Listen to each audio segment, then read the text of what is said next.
Mana biz Boyez rayoni Bozovli qishlog'idan Do'stlik mahallasidanmiz.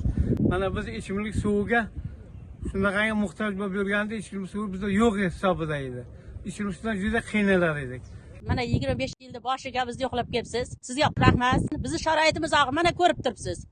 50 ga yaqin xo'jalik, menga yaqin aholi bor. Lekin mana 30 yildan osh yeri ko'chib kelganimga mana shu ahvol. Oldin traktor tashib ittifoq davrida, endi mana shu bittadan tashiymiz mana shu ko'cha.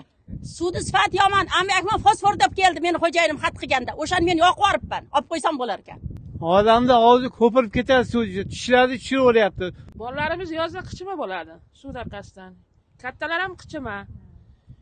Og'izlarimizda tishlarimiz to'kilib boryapti. Suvimiz umuman yaroqsiz.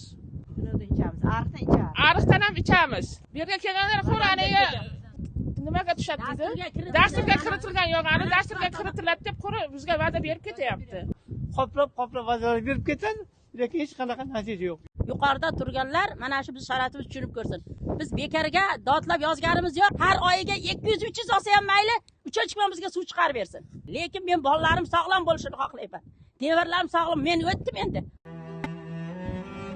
Ko'pkamizga o'pka to'lib ketadi.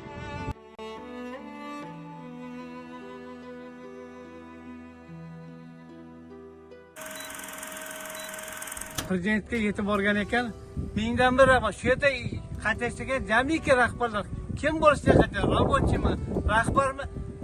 Xalqimizga xizmat qilib, bizga suv olib kelib berish yo'llarini qilib, suv ishlari boshlanib ketdi bizlarda.